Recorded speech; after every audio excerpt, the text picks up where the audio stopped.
മുതലപ്പുഴയിലേക്കാണ്. മുതലപ്പുഴയിൽ Chandragiri dredger നാളെ മുതൽ മണൽ നീക്കും. ഡ്രഡ്ജിംഗ് പ്രവർത്തികൾക്ക് മുന്നോടിയായി ട്രയൽ റൺ നടത്തി സോയിൽ പൈപ്പുകൾ കൂടി യോജിപ്പിച്ച് നാളെ പണി തുടങ്ങും. കഴിഞ്ഞ ഞായറാഴ്ചയാണ് ഡ്രഡ്ജർ മുതലപ്പുഴയിലെത്തിയത്. സന്തുന സാജു വിവരങ്ങൾ നൽകാനായി ചേരും. സന്തുന, എന്തൊക്കെയാണ് നാളെ നടക്കാൻ പോകുന്ന പ്രവൃത്തികൾ?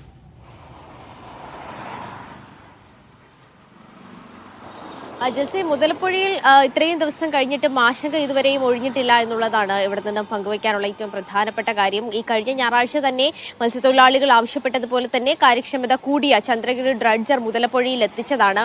ഞായറാഴ്ച നമ്മൾ കണ്ടതാണ്. ഞായറാഴ്ച അതിനെ ഈ പറയുന്ന ഈ എടുത്ത ചാലിലേക്ക് കയറ്റുവാൻ സാധിച്ചിരുന്നില്ല. പിന്നീട് തിങ്കളാഴ്ചയാണ് ആ ഒരു ഡ്രഡ്ജറിനെ ഈ ചാലിലേക്ക് ഈ ഡ്രഡ്ജർ കയറ്റുന്നതിന് വേണ്ടി ആ മണലടിഞ്ഞ ഭാഗത്തെടുത്ത ചാനലിന്റെ ഉള്ളിലേക്ക് കയറ്റുവാൻ സാധിച്ചത്. പക്ഷേ ഇതുവരെയും ഡ്രഡ്ജിംഗ് ആരംഭിച്ചിട്ടില്ല എന്നുള്ളത് മത്സ്യത്തൊഴിലാളികളെ സംബന്ധിച്ചിടത്തോളം ഒക്കെ തന്നെ വലിയൊരു ആശങ്കയാണ്.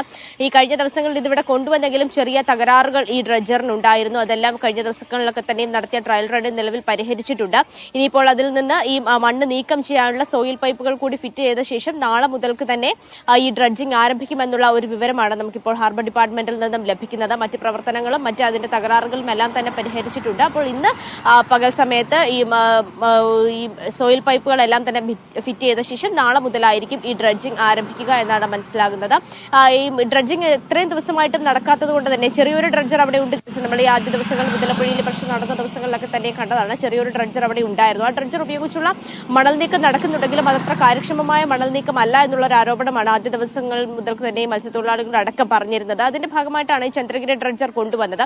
ഈ ഡ്രഡ്ജറിന്റെ ഒരു പ്രത്യേകത എന്ന് പറഞ്ഞാൽ 10 മീറ്റർ ആഴത്തിലും അതുപോലെ തന്നെ മണിക്കൂറിൽ 400 ക്യൂബിക് മീറ്റർ വരെയും മണ്ണ് നീക്കാൻ സാധിക്കും. പക്ഷേ ഇത് കൊണ്ടുവന്ന് ഏതാണ്ട് 6 ദിവസം കഴിഞ്ഞിട്ട് മണൽ നീക്കം സാധിച്ചിട്ടില്ല എന്നുള്ളതാണ് ഇതിൽ ഏറ്റവും പ്രധാനപ്പെട്ട പ്രശ്നം. ഒരു ചാല് മുറിച്ചിട്ടുണ്ട്. ആ ചാലിലൂടെ മത്സ്യത്തൊഴിലാളികൾ നിലവിൽ കടലിലേക്ക് പോകുന്നുണ്ട്. പക്ഷേ ഈ ആദ്യ ദിവസങ്ങളിൽ ഈ രണ്ട് സൈഡിലുമായി അടിഞ്ഞുകൂടിക്കിടന്ന മണ്ണ് ഇപ്പോൾ ഈ കടലിന്റെ ഭാഗത്തേക്ക് അടിഞ്ഞുകൂടിയിരിക്കുകയാണ്. അപ്പോൾ ഈ വള്ളവുമായി പോകുന്ന സമയത്ത് പല വള്ളങ്ങളും ഈ മണൽത്തിട്ടയിൽ തട്ടി അവിടെ നിൽക്കുന്ന ഒരു അവസ്ഥയുണ്ട്. അത് മത്സ്യത്തൊഴിലാളികളെ സംബന്ധിച്ചിടത്തോളം വലിയ ഒരു ബുദ്ധിമുട്ടാണ് സൃഷ്ടിക്കുന്ന. മണൽത്തിട്ടയിൽ തട്ടി നിൽക്കുന്ന വള്ളം പുറത്തേക്ക് എടുക്കാൻ അവർ വലിയ രീതിയിൽ ബുദ്ധിമുട്ടുന്നുണ്ട്. അപ്പോൾ എത്രയും പെട്ടെന്ന് ഈ ചന്ദ്രഗിരി ഡ്രഡ്ജർ ഉപയോഗിച്ചുള്ള ഡ്രഡ്ജിംഗ് കാര്യക്ഷമമായി തന്നെ നടത്തണമെന്നില്ല.